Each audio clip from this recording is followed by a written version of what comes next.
The morning sun was gentle, filtered through the soft mist that rose from the riverbanks near my village. It was one of those rare mornings when peace seemed possible, when the worries of raising Jai alone, the whispers of neighbors, and the shadows of my past did not feel so heavy on my shoulders.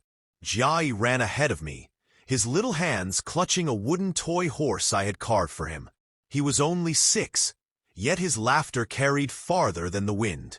Every step he took felt like a reminder of why I endured, why I refused to collapse under the weight of grief that had once swallowed me whole.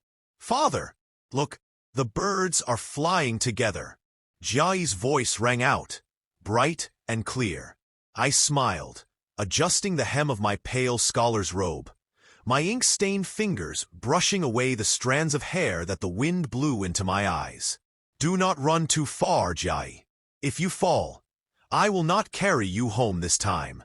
He laughed louder, the way children laugh when they know their parents' threats are empty. We walked along the dirt path that curved near the old willow trees, their drooping branches swaying like dancers. Life had been quiet since I left the capital years ago. Too quiet, some would say, but I had chosen this solitude after my heart was broken by a man I had once loved with my whole being. Jai's other father. No, I did not wish to think of him. Not today. It was then that fate decided to mock me. A carriage, black and gleaming with the understated elegance that only true power could afford, rolled down the path before us. Its wheels churned the dust into clouds. Jai, ever curious and too bold for his own good, darted into the middle of the path, raising his toy horse as though he could command the beast that drew the carriage to halt. "Stop!" he shouted, his voice high and earnest. "Stop right there." My heart dropped. "Jai!" I rushed forward, fear tightening my chest. What if the horse trampled him? What if the driver did not see him? But the horse snorted, slowed, and the carriage stopped with surprising smoothness. The curtain shifted, and that was when my world tilted.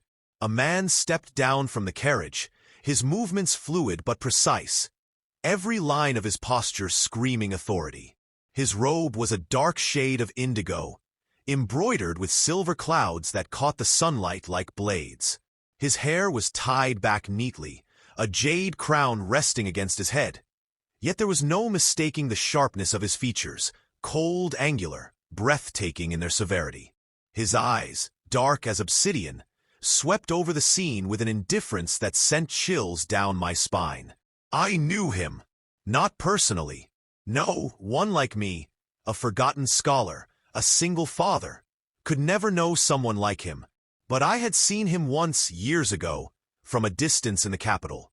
His face had been carved into murals, his name whispered in both reverence and fear. The Crown Prince Dingxiang. Jai, in his innocence, pointed his toy horse at the man as though challenging him. "You cannot pass unless you tell me your name." My blood turned to ice. I bowed instantly, pressing Jai's little head down with my palm. "Forgive him, your high." Before I could finish, the prince's voice cut through the air. Low, smooth, but laced with frost. "Raise your head." I hesitated. Every instinct screamed that to look directly at him was to invite disaster. But Jai squirmed from under my hand, his big eyes staring at the prince with awe. And then Jai said the words that shattered what little balance remained in my life. "Daddy." Time froze. I wanted the earth to open and swallow me whole. "Jai," I hissed, horrified. "Apologize this instant." But instead of wrath, instead of the cold fury I expected from a man of his station, the prince did something far more terrifying. He smiled. It was faint, barely there, but I saw the corner of his lips curve. And worse, his eyes, those cold eyes, softened. "I have been called many things," Dingxiang murmured, stepping closer, the fabric of his robe whispering against the dust. "But never that." Jai tilted his head, unafraid. "Then can I call you Daddy?" "I don't have one." The words stabbed through me. I wanted to cover his mouth, to erase his innocence before it ruined us. But the prince crouched down, lowering himself so his gaze was level with my son's. "And if you call me that," Ding Xiang asked quietly, "what would that make me to you?" Jia grinned. "My daddy." I couldn't breathe. The prince looked up at me then, his eyes pinning me in place. For the first time, I saw something in his gaze. Not just coldness, not just power, but something dangerous, something possessive. Something that told me this was not the end of our encounter. This was only the beginning. I thought it was a dream. Surely, once the carriage rolled away, once the dust settled on the lonely path, the crown prince would vanish from my life as though he had never appeared. I told myself that. I needed to believe it. Because the alternative, that he had truly smiled at Jai, that he had crouched down and allowed himself to be called daddy, was too dangerous to even imagine. But fate does not obey the wishes of frightened men. For 3 days, Jai spoke of nothing else. "Father," he whispered at night, clutching the thin blanket over his little body. "When will Daddy come again?" I stiffened every time. "Do not call him that," I said sharply. Too sharply, perhaps, for Jai's lip trembled. My heart softened at once, and I pulled him against me, smoothing his hair. "He is not your father. He is someone we must never speak of." "But he was kind," Jai argued sleepily, his small hand fisting into my robe. "He smiled at me." Yes, and that was what terrified me most. The 4th morning, I found out that fear had reason. When I opened our modest wooden door, intending to fetch water from the well, I froze. There, standing with the stillness of an unsheathed blade, was the crown prince. His robe today was pale gray, simple compared to what I had seen before. But even simplicity could not dim the aura of command that radiated from him. He looked utterly out of place in front of my humble home, his dark eyes fixed on me as though I had been the one to intrude upon his world. The word nearly slipped out. I bit it back, bowing deeply. My voice shook. "Your Highness, why are you?" The prince lifted a hand, silencing me. Behind me, Jai's voice rang out. "Daddy!" Before I could grab him, Jai ran out barefoot, flinging himself into Ding Xiang's arms as though they had known each other all their lives. And the prince caught him, effortlessly, as though holding a child was as natural to him as wielding a sword. My heart stopped. "I thought you would never come," Jai said happily, wrapping his arms around the prince's neck. A low chuckle escaped Ding Xiang, so soft I almost believed I had imagined it. He glanced at me over Jai's small shoulder, his eyes glinting with something unreadable.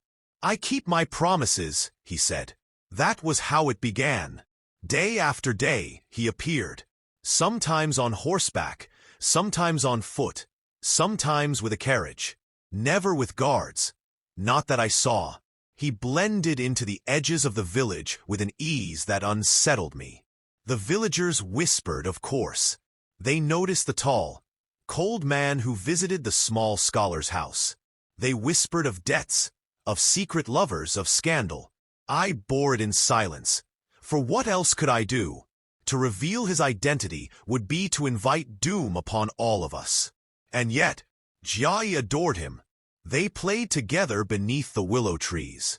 Ding Xiang, with sleeves rolled up, guiding Jai's little hands as he practiced writing characters on the dirt with a stick. They shared meals, simple rice porridge, steamed buns.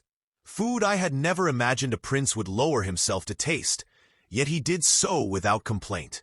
Sometimes, when Jai dozed off after exhausting himself with play, Ding Xiang and I sat in silence, the air between us heavy with unspoken things.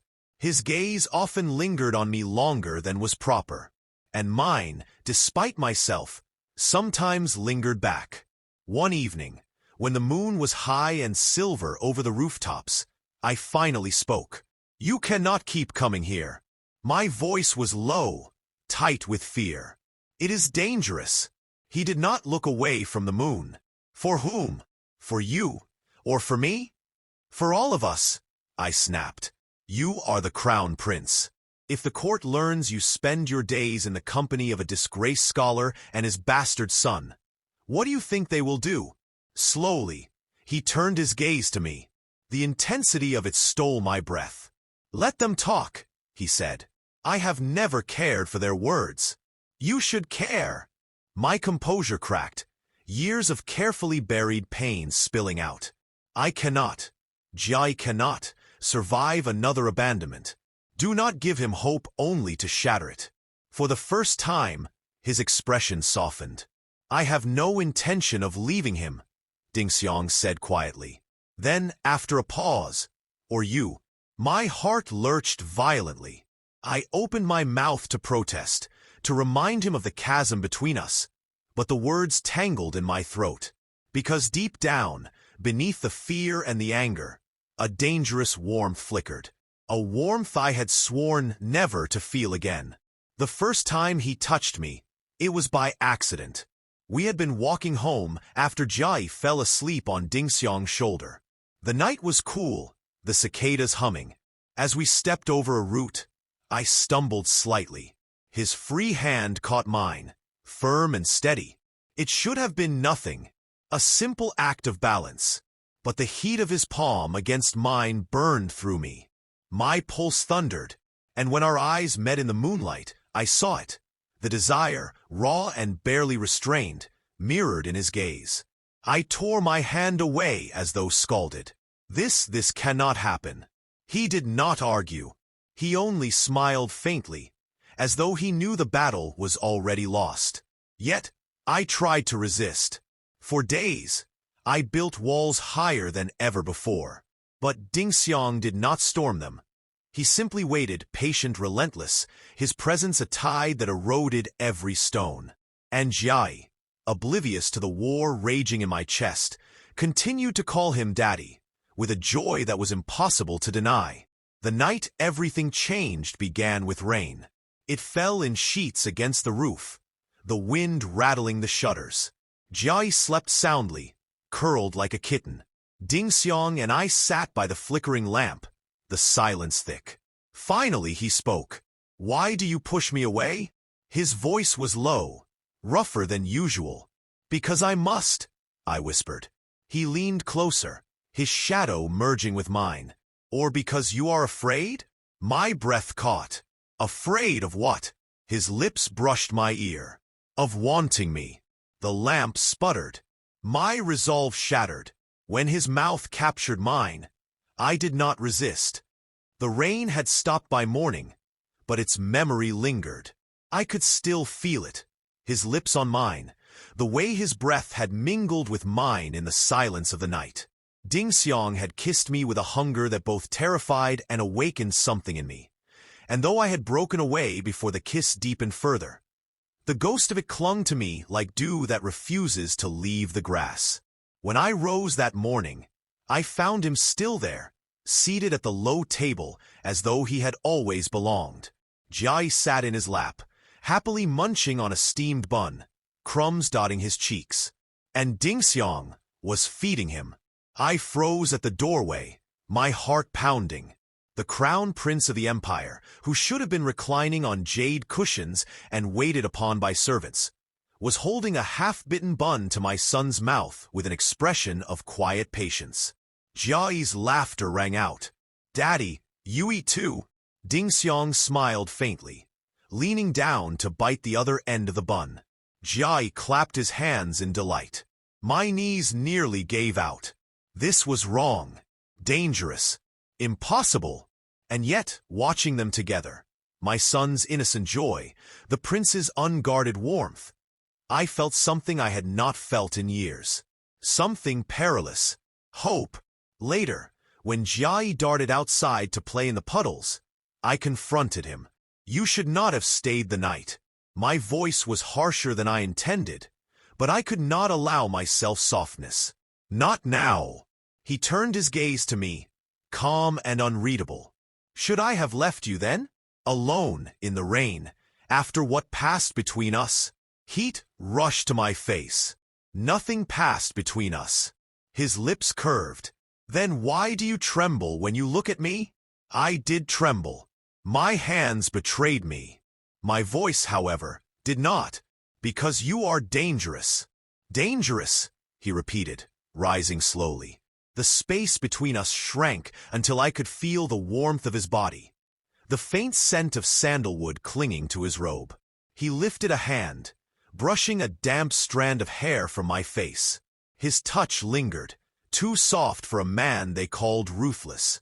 You call me dangerous, he murmured, but you do not step away. My heart thundered, because you have trapped me. His eyes glinted. Good.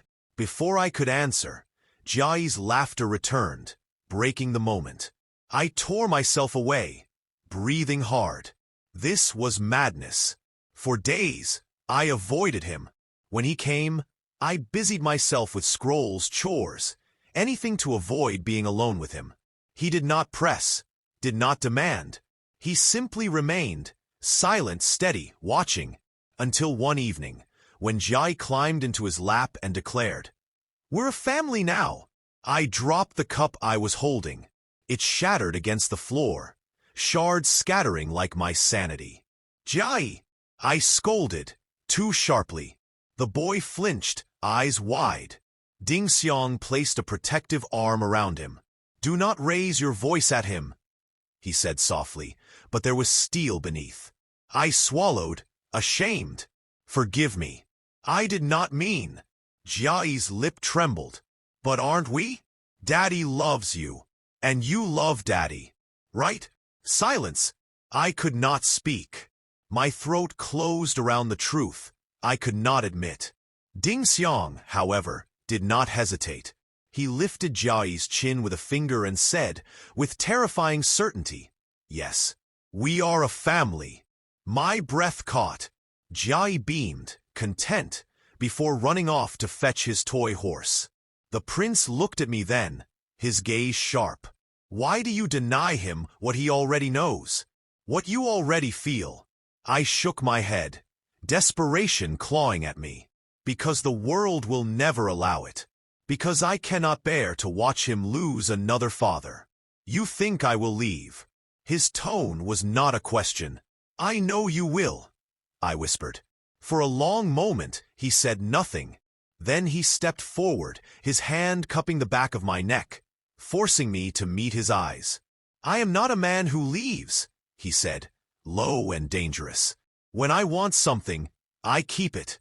And fondly, his thumb brushed against my skin, sending shivers down my spine. "I want you." The air between us cracked. This time, when his lips claimed mine, I did not pull away. That night, I surrendered. The rain did not fall, but I trembled as though it had. His hands were firm, claiming, but never cruel. His mouth was fire, consuming, and when his robe brushed against mine, the heat of his body melted the walls I had built. I had sworn never again, never to give myself so wholly. Yet as he pressed me against the wooden wall of my modest home, as his lips traced the line of my throat, I realized I was already lost. And when I whispered his name, when he groaned against my skin as though it unraveled him, I knew there was no turning back. But happiness, in my life, had always come with shadows. The next morning, whispers in the village grew louder. Women at the well glanced at me with knowing smirks. Old men muttered behind their pipes. And at the edge of the market, I saw a figure too still, too sharp, watching. A spy.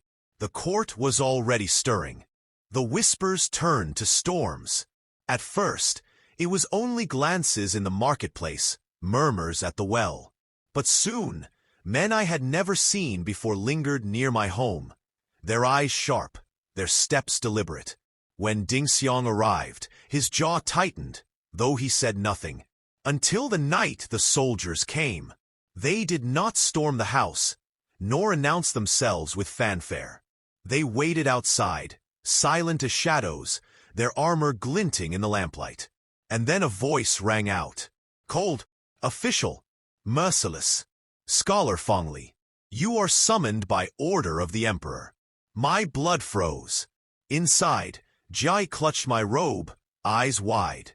Ding Xiang stood behind him, his hand steady on my son's shoulder, but his gaze was ice. "Do not go," Jai whispered. "Daddy will protect us."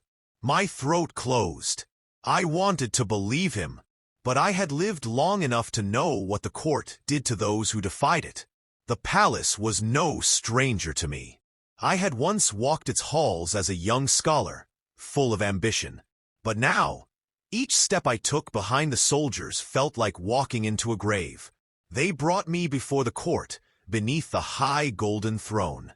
The emperor sat above, his expression unreadable, while ministers muttered like crows. At the center of it all, Ding Xiang stood, not in gray robes, not in disguise, but in full regalia. Dark crimson embroidered with golden dragons, his jade crown gleaming. His face was cold, his posture unyielding. The crown prince. And me, the fool who had kissed him. The accusations came swift. "This man ensnares his highness with trickery. He uses his child to gain favor. A scandal to the throne." I bowed low, my voice shaking. "Your Majesty, I beg you, spare my son. Punish me as you will, but he is innocent." Gasps echoed, and then Ding Xiang spoke. "No," his voice cut through the chamber like a blade. "He is not guilty. He is mine." The court erupted. The emperor's hand rose, silencing all. His gaze bore into his son. "You would shame yourself before the empire for a commoner? For another man?" Ding Xiang did not flinch. His eyes, dark and unwavering, found mine. "Yes." My breath caught. "I claim Fengli as mine," he continued, his voice like iron. "And Jai, his son, as mine also. I will not abandon them. Not for you, not for the court, not for the world." The silence that followed was deafening. In the chaos that ensued, I should have felt fear. But as Ding Xiang's hand found mine before all the ministers, holding it firmly, openly, I felt something else. Relief. For the first time, someone was choosing me. Not in shadows, not in secret, not with empty promises, but fully, defiantly. And when Jai later ran into the hall, breaking past the guards with his little arms stretched wide, shouting, "Daddy! Father!" and Ding Xiang knelt to catch him, I knew it was over. The world might curse us, the court might resist, but nothing could undo the choice he had made. That night, back in the quiet of my home, I wept. "Why?" I whispered into his chest, my hands fisting into his robe. "Why throw away everything for me?" He tilted my chin, his eyes burning. "Because you are everything." His mouth found mine, hungry, desperate. This time there was no restraint, no hesitation.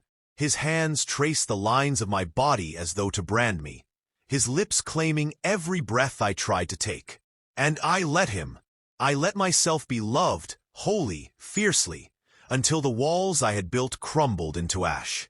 The nights stretched long, filled with the sounds of our union. Not only passion, but the breaking of chains I had worn too long. His whispers filled my ears. Promises of never leaving, of fighting the world if he must, of being the father Jai deserved. And when dawn broke, painting his skin in gold, I knew my life had been remade. We were no longer just Fengli and Jai. We were Fengli, Jai, and Ding Xiang. A family, not hidden, not denied, chosen. And though the road ahead would be hard, though whispers would never cease, I knew that with his hand in mine and Jai's laughter guiding us, I had finally found peace. The kind of peace that only comes when love is no longer feared. The kind of peace that feels like forever.